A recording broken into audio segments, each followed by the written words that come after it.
A sloth, a donkey, and a curious human. Send a prompt and see what they're doing. One hits record with a question on his mind. Two brothers pick it up, see what they find. Corn takes his time, Herman's got the facts. Back and forth, they never hold back. My weird prompts, come on in, that's where we begin. My weird prompts, glad you're here. This episode was generated using artificial intelligence. Please verify facts. Hey everyone, welcome back to My Weird Prompts. We're coming to you from our usual spot in Jerusalem, and today we're doing something a little bit different. Usually we wait for our housemate Daniel to send us a voice memo with some wild idea or a deep technical question, but today Herman and I decided to take the reins. We wanted to dive into a topic that has been on our minds constantly, especially given where we live and the shifts we are seeing in the world right now. It is a beautiful morning here in the city, but you can feel the weight of the geopolitics in the air. We are sitting here in March of 2026, and the map of the Middle East looks nothing like it did even 5 or 6 years ago. Herman Poppleberry here, and I am actually glad we are taking the initiative on this one. It is a topic that sits at the intersection of history, high-stakes diplomacy, and the future of the Israeli economy. We are talking about the Abraham Accords. It has been over 5 years since those initial ceremonies on the White House lawn in September of 2020, and yet the ripples are still moving through the region in ways that most people do not fully appreciate. If you had told someone in 2015 that we would have direct flights to Dubai and joint naval exercises with Bahrain, they would have called you a delusional optimist. But here we are, and the weird prompt today is really about whether this is just a temporary alignment or a permanent tectonic shift. It is true, and I think there is a tendency to treat the Accords as a settled piece of history, like a finished chapter. But if you look at the geopolitics of 2026, it feels more like the preface to a much larger book. We want to look at what it actually took to get those deals over the finish line, why the old way of doing things failed for so long, and where we go from here. Specifically, we want to look at the big question of Saudi Arabia and whether the Arab world might eventually replace Europe as Israel's primary trading partner. That is the part that really gets people talking in the cafes here in Jerusalem. The idea that our economic future might lie to the east and the south rather than the west. That is the real kicker, corn. The economic shift is just as important as the security shift. But before we get to the future, we have to understand the paradigm shift that made 2020 possible. For decades, the entire world's diplomatic corps, especially the United States State Department, operated under what people called the Palestinian veto. The idea was that no Arab state would ever, under any circumstances, normalize relations with Israel until the Palestinian conflict was fully resolved to the satisfaction of the leadership in Ramallah. It was the linkage theory, and it was treated as an absolute law of nature by people like John Kerry and the European foreign ministries. Right, it was this absolute wall, and it led to what we discussed way back in episode 430, when we talked about those ghost consulates in Jerusalem. You had this diplomatic limbo, where the world refused to acknowledge the reality on the ground, because they were waiting for a permission slip that was never going to be signed. The logic was that the Arab street would rise up in flames if any leader dared to shake hands with an Israeli prime minister. It turned the entire region into a hostage situation, where the most radical elements had the final say over everyone else's progress. And what the Trump administration did, and specifically the team led by Jared Kushner and Avi Berkowitz, was to challenge that fundamental assumption. They realized that the interests of the Gulf states had diverged from the interests of the Palestinian leadership. The UAE, Bahrain, and later Morocco and Sudan were looking at a rising, aggressive Iran and a changing global economy, and they realized that holding their own national interests hostage to a decades-old veto was no longer sustainable. They moved from a center-out approach to an outside-in strategy. They basically said, if we cannot solve the heart of the problem right now, let's build a circle of peace around it and let the prosperity pull the rest of the region forward. It was a classic outside-in strategy. Instead of trying to fix the center and hoping the region followed, they fixed the regional relationships to create a new center of gravity. I remember at the time, people in the foreign policy establishment were mocking it. They said it would never work. They said you could not bypass the old path. They literally used the word impossible.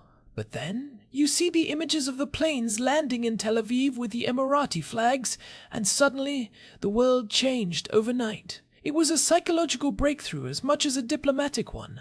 It proved that the Arab street was actually more interested in jobs, technology, and security than in perpetual grievance. It really did. And we should talk about what it actually took to get those deals over the table. It was not just about shared interests, it was about trust and a very specific kind of American leadership. The Trump administration offered a clear choice. They showed that they would stand by their allies and take a hard line against Iran.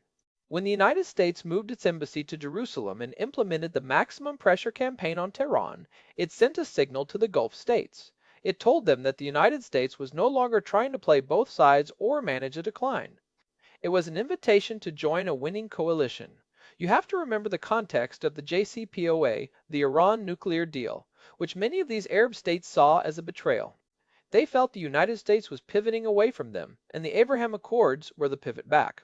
It is fascinating because it required the Arab states to make a very cold, calculated assessment of their own survival.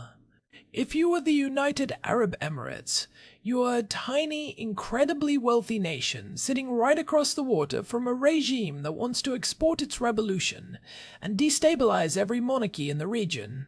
Israel is the only regional power with the intelligence capabilities, the military hardware, and the sheer will to stand up to that threat. It is the ultimate marriage of convenience that turned into a marriage of genuine cooperation. I think about the Peace to Prosperity workshop in Bahrain in 2019. Everyone laughed at it because it focused on economics instead of borders. But that was the blueprint. It was about showing the tangible benefits of peace. And let us not forget the technology aspect. This is where the nerdy side of me gets really excited. The Abraham Accords were not just a peace treaty, they were a technology transfer agreement. The UAE and Bahrain wanted access to Israeli cybersecurity, agricultural tech, and water desalination. They are building cities in the desert while the world is talking about climate change and resource scarcity. Israel is the world leader in making the desert bloom. That is a much more compelling offer than anything the old diplomatic guard was bringing to the table. We are talking about joint ventures in space exploration, CORN, the UAE's Hope Probe and Israel's Bereshit project. Those teams are talking to each other now. In 2025, we saw the first joint Israeli-Emirati Climate Research Center open in the Negev. That is the kind of stuff that builds a foundation that is hard to tear down. So, if the foundation is so strong, why hasn't it expanded faster?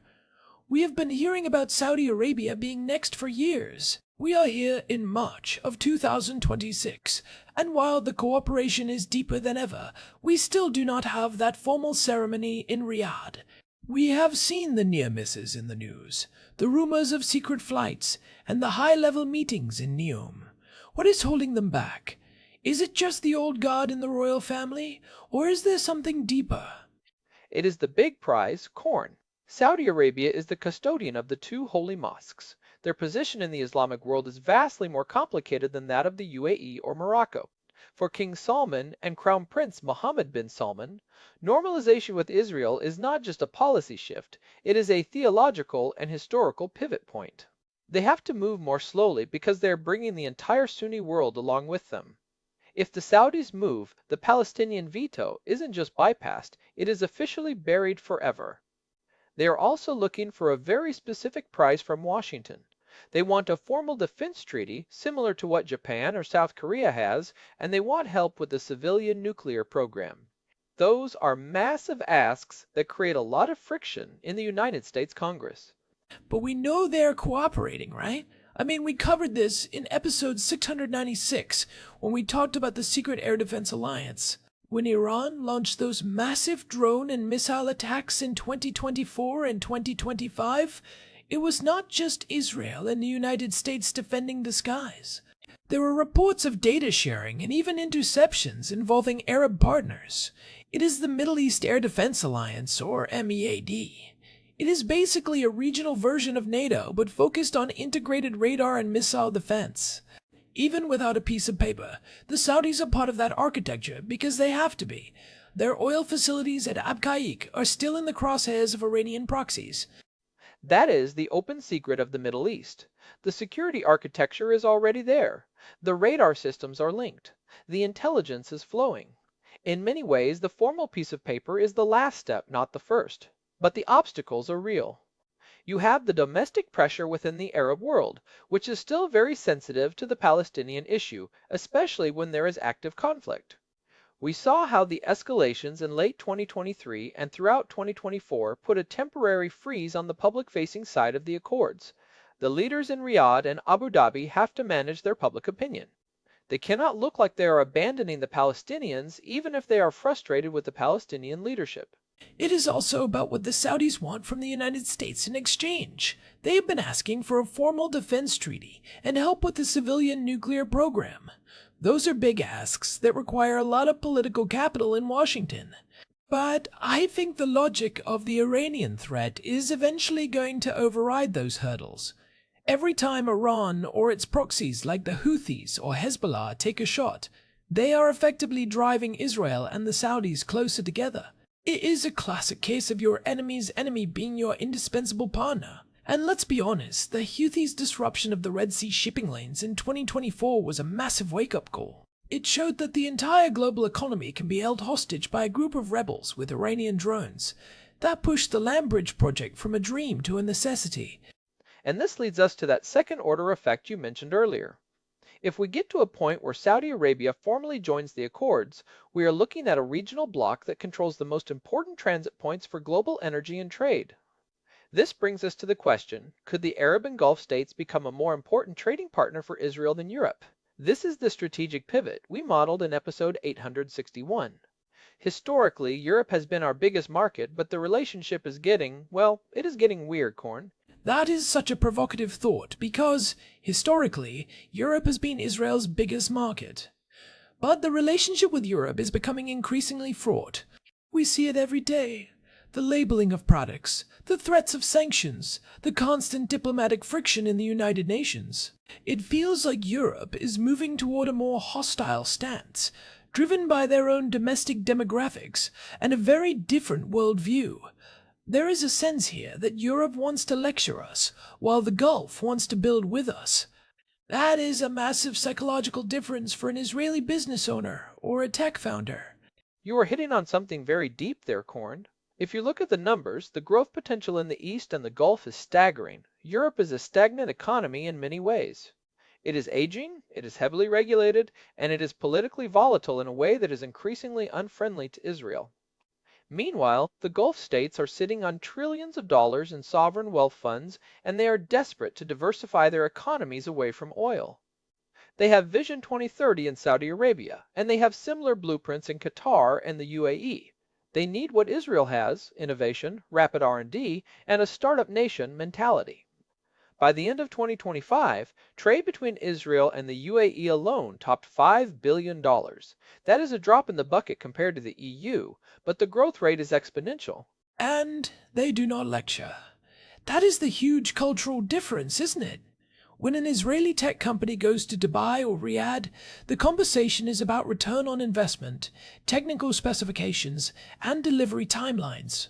It is not about the political situation in Judea and Samaria. There is a pragmatic, business-first culture in the Gulf that aligns much better with the Israeli spirit than the bureaucratic and often moralizing approach we see from Brussels. It is about mutual respect for sovereignty. The Gulf monarchs understand that every country has its own internal challenges, and they do not believe that trade should be held hostage to those challenges.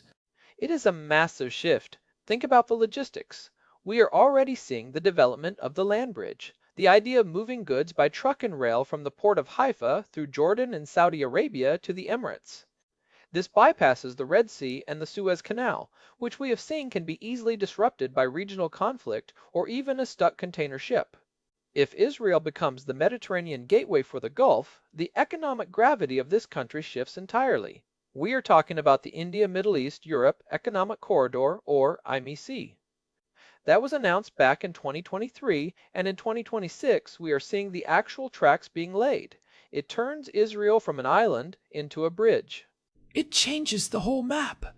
For 75 years, Israel was an island. We had no land trade with our neighbors. Everything came and went by sea or air to the west. Now, suddenly, we are looking at the possibility of being the central hub of a new Silk Road. If you are a manufacturer in India or a logistics firm in Dubai, Israel is the most logical, stable, and high-tech path to the European market, if Europe even remains the primary destination. But what if the destination is the region itself? What if the Middle East becomes its own self-sustaining economic ecosystem? That is the thing. Maybe the destination is each other. Israel has the human capital and the intellectual property. The Gulf has the capital and the energy. If you combine those, you have a self-sustaining economic engine that does not need to beg for approval from the European Union. We talked about this in episode 474, The Price of Autonomy. To be truly independent, a nation needs diverse partnerships. Relying too heavily on a Europe that seems to be falling out of love with the Jewish state is a strategic risk. The Gulf states are not going to boycott Israeli medtech because of a vote in the UN. They want the best technology to keep their citizens healthy and their economies running. So let us look at the friction points again. If the economic and security logic is so perfect, what could derail this? We have seen how quickly things can flare up. The conflict that started in late 23 and moved through 24 certainly slowed things down. It forced the Arab leaders to look at their own streets. Do you think the Abraham Accords are conflict-proof? Or are we one major escalation away from seeing the ambassadors recalled and the flights cancelled? I do not think anything is entirely conflict-proof, but I think they are conflict-resistant in a way that previous peace treaties were not. Look at Egypt and Jordan. Those are cold pieces. They are government to government, but there is very little people to people or business to business interaction. The Abraham Accords are different. Within months of the signing, you had hundreds of thousands of Israeli tourists in Dubai. You had joint ventures in healthcare and space exploration. When people's livelihoods and future prosperity are tied together, the cost of breaking that bond becomes much higher. Even during the height of the fighting in 2024, the UAE did not break ties. They criticized Israel's actions, yes, but they kept the diplomatic and economic channels open. That is a huge signal. That is a great point. It is the difference between a treaty signed in a tent and a network built in a boardroom. The network is much harder to tear down. But I want to go back to the Saudi piece. If Saudi Arabia remains the white whale of this process, how does the current American political landscape affect it? We are in an election year in the United States. How does that play into the timing? We know the Saudis are watching the polls very closely. It is everything. The Saudis are very sophisticated observers of American politics. They know that a Trump victory would likely lead to a much more aggressive push for a deal, probably with more favorable terms for Riyadh in terms of security guarantees. On the other hand, the current administration is desperate for a big foreign policy win to show that they can lead in the Middle East. So, the Saudis are in a position where they can play both sides of the aisle to get the best possible deal. But they also know that the window of opportunity is not infinite. Iran is not getting any less dangerous. By some estimates, Tehran is now closer to a nuclear breakout than ever before. That reality forces everyone's hand. And that is the ticking clock. Iran's nuclear program is the shadow hanging over this entire discussion. If Iran crosses that threshold, the entire region is forced into a new reality. At that point, a formal alliance between Israel and the Sunni states becomes a matter of absolute survival, not just a strategic preference. It is interesting how the most radical anti-Israel regime in the world has done more to facilitate Arab-Israeli peace than any Nobel Prize-winning diplomat ever did. It is the ultimate irony of history. The mullahs in Tehran wanted to destroy Israel, but they ended up creating the conditions for its regional integration. It is the irony of history. The common threat creates a common destiny. But I want to push back a little on the idea that it is only about Iran. Even if the Iranian regime disappeared tomorrow, the economic logic of the Abraham Accords would still hold. The world is moving toward a post-carbon economy. The Gulf states know they have 20, maybe 30 years to build a new foundation. They look at Israel and they see a mirror of what they want to become, a high-tech, resilient, innovative society that punches far above its weight. They want to learn how we do it. They want the secret sauce of Israeli innovation. That is a long-term interest that outlasts any specific regime in Tehran. I love that perspective. It turns Israel from a problem to be managed into a model to be emulated. That is a massive psychological shift for the region. For decades, the narrative was that Israel was an alien entity, a colonial vestige that would eventually be rejected by the Middle Eastern body.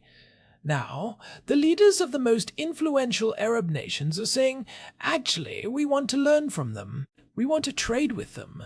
We want to build the future with them.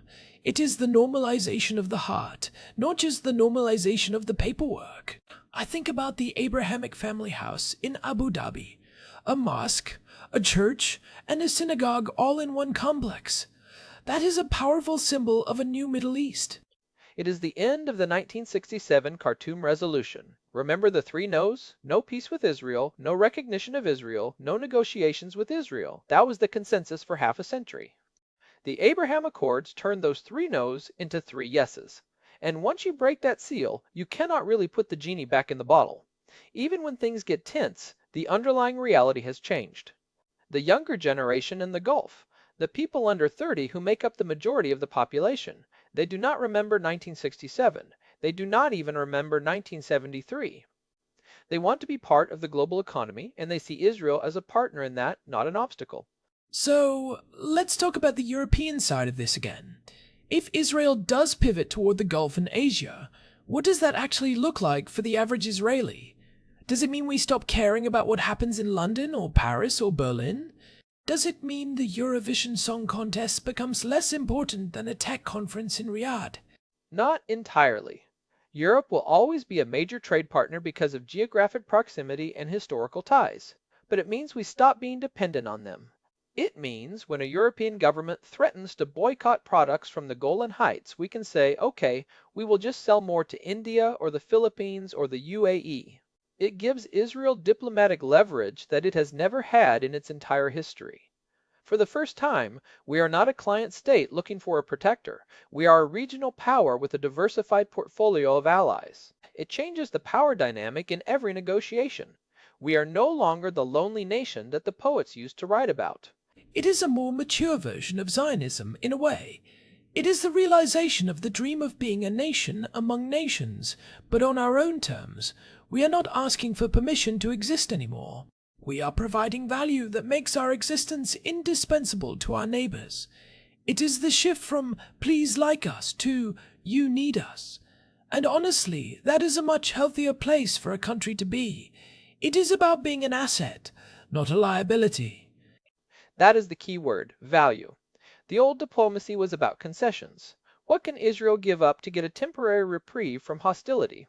The new diplomacy is about value creation. What can we build together that makes us both stronger? That is a much more stable foundation for peace. And it is why I am ultimately optimistic about the expansion of the Accords. Whether it is Saudi Arabia this year or next, or Indonesia or Oman, the direction of travel is clear. The old guard's walls are crumbling, and a new Middle East is being built on the ruins. We are seeing it in the joint energy projects, the shared water grids, and the integrated logistics networks. It is a fascinating time to be living here. You can almost feel the air changing. You see the tourists from countries we never thought we would see here, and you hear about the business deals that would have been science fiction 10 years ago. It makes you realize how much of our reality is just a set of assumptions that someone finally had the courage to challenge. It takes a certain kind of weirdness to look at a 50-year-old conflict and say, I think we can just go around it. And that is a lesson that applies far beyond geopolitics. It is about looking at the data, ignoring the consensus of the experts who have been wrong for 40 years, and having the vision to see the world as it actually is, not as the textbooks say it should be. The Abraham Accords are a triumph of realism over romanticism, and that is why they are working. They do not ask anyone to stop being who they are, they just ask them to be more prosperous together. It is a very grounded, very human approach to peace. I think that is a perfect place to start wrapping this up. We have covered the history, the shift from the Palestinian veto to the outside.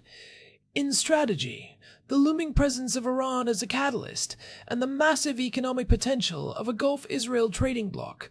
It is a lot to take in, but it really feels like we are watching a new era of history being written in real time. We are moving from the era of conflict to the era of integration. It is not going to be a straight line, and there will be setbacks, but the momentum is undeniable. It really does. And for our listeners who want to dive deeper into some of the specific angles we mentioned, I highly recommend checking out episode 696 on the Air Defense Alliance and episode 861 on the strategic pivot. They provide a lot of the technical and modeling context for what we discussed today. We have some great charts and data visualizations on the website that show the trade growth and the radar coverage maps we talked about. Definitely. And hey, before we go, we have a small favor to ask. We've been doing this show for a long time, over 900 episodes now, and the community that has grown around it is incredible. If you are enjoying these deep dives and the brotherly banter, please take a moment to leave us a review on your podcast app or on Spotify. It genuinely helps other people find the show and keeps us motivated to keep digging into these weird prompts. We are getting close to that 1000th episode milestone, and we want to get there with as many of you as possible. Yeah, it makes a huge difference. We read all of them, and we really appreciate the feedback. Also, if you want to see the archive or get in touch, head over to myweirdprompts.com. We have the full RSS feed there and a contact form if you have a topic you want us to tackle, even if you are not Daniel. We love the listener prompts, especially the ones that challenge our assumptions about how the world works. We might just pick your prompt for a future episode. Thanks for joining us today for this look at the Abraham Accords and the future of the Middle East. It is a complex story, but it is one that gives me a lot of hope for the region we call home. It is nice to talk about something that feels like it is moving in the right direction for once. Same here, Corn. It is a privilege to watch it unfold from right here in Jerusalem. It makes the history feel very alive. All right, that is it for today. This has been My Weird Prompts. Until next time, stay curious. Take care, everyone. One more thing before we sign off completely. We should probably mention that while we are talking about these grand strategic shifts, the day-to-day reality for people on the ground still matters. The economic integration we are talking about isn't just about billionaires and sovereign wealth funds. It is about the small business owner in Haifa being able to ship to a customer in Dubai without 3 months of red tape. It is about the tech developer in Tel Aviv collaborating with a researcher in Abu Dhabi. It is the human connections that make the piece sticky. That is a great point, Herman. The macro level stuff is exciting, but the micro level is where the culture actually changes. When you have thousands of individual interactions happening every day, that is how you erode the decades of propaganda and hostility. It is hard to aid someone when you are trying to debug a piece of code with them or negotiate a shipping rate. We are seeing a new class of Abrahamic entrepreneurs who do not even think twice about crossing these borders. They just see opportunity. It is the commercial peace theory in action. And while it is not a silver bullet, history has shown us that trade doesn't always prevent war. It certainly makes the alternative much less attractive. In the Middle East, where the alternatives have been so bleak for so long, that is a massive step forward. We are building a cost of conflict that is becoming too high for anyone to want to pay. It really is. I think about the land bridge again. Imagine a train running from Haifa to the Gulf. That isn't just a logistics project. It is a physical link that binds the region together in a way that can't be ignored by future politicians. It creates a path dependency toward cooperation. Once those tracks are in the ground, the logic of using them is overwhelming. I love that term, path dependency. Once you lay the tracks, the train tends to follow them, and right now we are laying a lot of tracks. It is going to be very interesting to see where they lead in the next 5 to 10 years. We might look back at 2026 as the year the new Middle East finally became the normal Middle East. Well, we will be here to talk about it. Thanks again for listening, everyone. We really appreciate your time and your curiosity. Thanks for sticking with us. This has been a great discussion. I'm going to go look at some more trade data now. Of course you are. We will see you in the next one. Goodbye from Jerusalem. It is funny, Herman. Looking back at the early days of this podcast, I don't think we ever imagined we would be talking about an Israeli-Saudi alliance as a when, not an if. It just goes to show how fast things can change when the right conditions are met. I remember when we were doing episode 50 and we were still talking about the stagnation of the region. It really does. It is a reminder that history is not a straight line. It is a series of punctuations. And the Abraham Accords were a massive punctuation mark. We are just living in the sentences that follow. The key is to keep writing those sentences with intention. Well said. All right, let's actually let them go now. I can hear the traffic picking up outside. Fair enough. Goodbye. Yay. You know, I was just thinking about that point you made about Europe. If we really do see a significant shift in trade, how does that affect the domestic politics in Israel? Does it move the country in a more conservative direction because we feel less pressure to conform to European social and political norms? Or does it make us more cosmopolitan because we are dealing with so many different cultures? That is a deep question, Korn. I think the answer is yes to both. For a long time, the Israeli elite looked to Europe for validation. They wanted to be seen as part of the West, in a very specific liberal democratic sense. But if our primary partners are increasingly in the Gulf and Asia places that have very different ideas about national identity, religion, and the role of the state, it might give Israelis more confidence to embrace their own unique identity without feeling the need to apologize for it. It might lead to a more authentic Israeli culture that is less of a carbon copy of the West. It is like we are finally moving out of our parents' house and realizing we don't have to do everything the way they did. We can make our own friends and set our own rules. It is a form of national maturity. We can be a democracy and a Jewish state and a Middle Eastern power all at the same time, without having to balance those things to please a bureaucrat in Brussels. It is the sovereignty of the mind. And that might be the most important part of the Abraham Accords in the long run. It is not just about peace with our neighbors, it is about peace with ourselves and our place in this region. We are finally admitting that we are part of the Middle East, and the Middle East is finally admitting that we belong here. Wow, we really are going deep today. But I think we should probably save that for episode 913. That sounds like a whole other hour of conversation. Good idea. Let's leave them with that thought. The sovereignty of the mind. All right, for real this time. Thanks for listening to my weird prompts. Check out the website at myweirdprompts.com for all the show notes and the archive. Don't forget that review. It really does help. Bye, everyone. Talk to you soon. You know, Korn, I can't help but think about how Daniel would have reacted to this topic. He probably would have asked something like, can we use AI to optimize the shipping routes through the Saudi desert to avoid sandstorms? He always finds the most granular technical angle. Oh, absolutely. He would have wanted to know the exact latency of a fiber optic cable running alongside that land bridge, and whether it could be used for high-frequency trading between the Dubai and Tel Aviv stock exchanges. You would have turned this into a conversation about data packets. And he would have been right to ask. That is the next frontier. Digital infrastructure is just as important as physical infrastructure. The digital Abraham Accords are already happening in the background. We are seeing cloud computing centers being built that serve the whole region. Maybe we will get him to send us a prompt on that next week. I would love to hear his take on the Silicon Wadi meeting the Silicon Oasis. I hope so. I miss his weird questions. They always push us into corners we didn't expect. Me too. But it was good to stretch our own wings today. It felt good to tackle the big picture. Definitely. All right, I'm going to go find some coffee. I think I have talked enough for one morning. I will join you. There is that new place that just opened that serves Emirati-style coffee. Seems appropriate. Perfect. See you guys. This has been My Weird Prompts, a human-AI collaboration. Hosted by the Poppleberry Brothers. See you next time. Goodbye. This episode was generated using Gemini Flash 3. Text-to-speech engine was Chatterbox. Thanks for listening to our show, My Weird Prompts, where our thoughts go from slow takes to facts on cue. We change and follow through. My weird prompts.